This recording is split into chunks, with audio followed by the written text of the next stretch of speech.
मैं इसको सितंबर के एंड में भी ले सकता हूँ, ठीक है, क्योंकि आप लोगों को पता है सुप्रीम कोर्ट का कल जो डिसीजन आया था तो रिजर्वेशन वाला मैटर खत्म कर दिया, तो आगे की जो चीजें हो गई वो आसान हो गई है। तो क्या पता सितंबर के एंड में भी आपको देखने को मिल जाए, वरना अक्टूबर में आपको टीआरई फोर्थ का नोटिफिकेशन देखने को मिल जाएगा।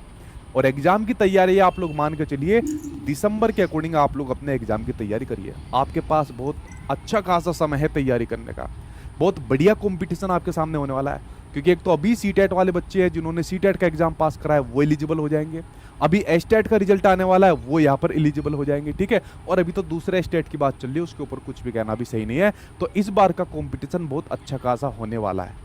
टीआरई फर्स्ट और सेकंड को कुछ भी समय नहीं मिला था, टीआरई थर्ड को समय मिला था, और जो थर्ड को समय मिला था वो मिला था पेपर लीक हो गया था, उसकी वजह से उनको कोई एग्जाम डेट नहीं मिल रही थी, जिनकी वजह से उनको यहाँ पर समय मिल गया था। लेकिन आपके पास बहुत अच्छा खासा समय है, तो इसकी तैयारी में अभी से लग जाइए, क्योंकि कट ऑफ बहुत बढ़िया होने वाली है इस बार जो मुझे लगता है, क्योंकि कंपटीशन बढ़िया होने वाला है। बाकी दूसरे राज्यों में वैकेंसी का सूखा पड़ा हुआ है, अभी एक मैंने वीडियो बनाई यूपी के अंदर कितना बुरा हाल हो रहा है वैकेंसी का, कम से कम आपके राज्य के अंदर वैकेंसी देखने को मिली है, इसको पॉजिटिव वे में लीजिए, ठीक है। अगर मैं नंबर की बात करूं भाई 150 नंबर का पेपर होता है, बट इसको भी मैं बांटूंगा, ठीक है, कि क्वालिफाइंग नेचर अलग हो जाता है, फिर जनरल स्टडीज का अलग हो जाता है, फिर मान लीजिए आप लोग अपने सब्जेक्ट अलग ले लेते, इसको मैं अभी बांटूंगा, ठीक है। तो क्वालिफाइंग नेचर नहीं जुड़ती, जो आपकी लैंग्वेज होती है बाकी में से आपकी कट ऑफ बनती है, मैं बात करूंगा एक एक पॉइंट के ऊपर। टाइम आपका भाई 2.5 घंटे होता है, पेपर आपका ऑफलाइन होता है, कोई नेगेटिव मार्किंग नहीं होती है। अटेम्प्ट आपके 5 है। जिन लोगों ने तैयारी फर्स्ट सेकंड और थर्ड दे दिया, अब वो इस टेंशन में थे यार हम दे पाएंगे नहीं दे पाएंगे, तो आपके अटेम्प्ट 3 से बढ़ाकर आपके 5 कर दिए। ये कोई एहसान नहीं कराया, ठीक है। अगर मैं यहाँ पर राजनेताओं के बारे में कह दूं कि आपको भी सिर्फ 3 बार इलेक्शन के अंदर आप पार्टिसिपेट करने का मौका मिलेगा, उसके बाद नहीं मिलेगा, अपने आप ही कानून को बना लेंगे, अपने आप ही पास कर देंगे, ठीक है। लेकिन जब बच्चों के हित की बात यहाँ पर आती है तो कोई 3 अटेम्प्ट रख देता है, चलो तुम्हारे ऊपर एहसान कर दिया, 3 से बढ़ाकर 5 कर देते, ये कोई बड़ी बात थोड़ी है। अरे जब तक बच्चा देना चाहे अपना दे दे, ठीक है, जब उसका हो जाएगा सिलेक्शन अपने आप ही हट जाएगा, ठीक।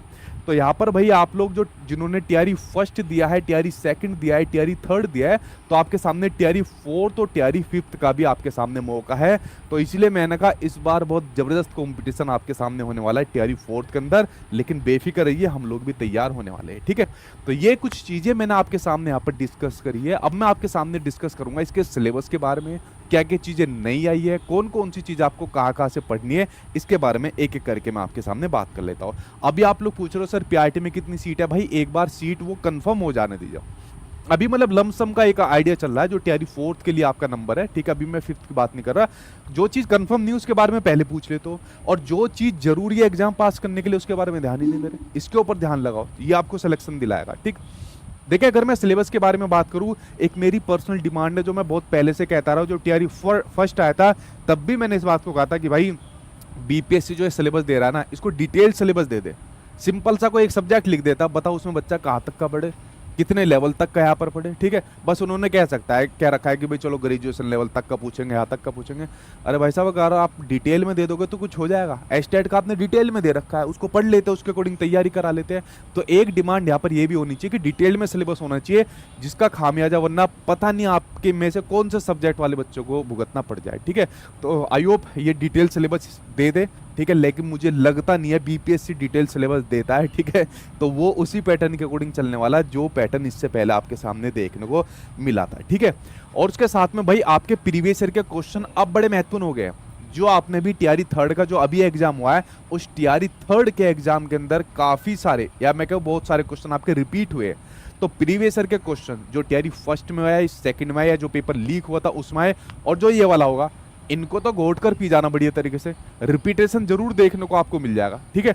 तो सिलेबस की अगर मैं बात करूं, डिटेल्ड में सिलेबस नहीं है, लेकिन हमारे पास डिटेल में सिलेबस है, हम आपको बता देंगे, टेंशन मत लेना, ठीक है। एक एक चीज कहां से पूछी जाती है, क्या पूछी जाती है, वो सब डिटेल्ड में आएगी। आज मैं आपको सिर्फ बीपीएससी की तरह सिलेबस बता रहा हूँ,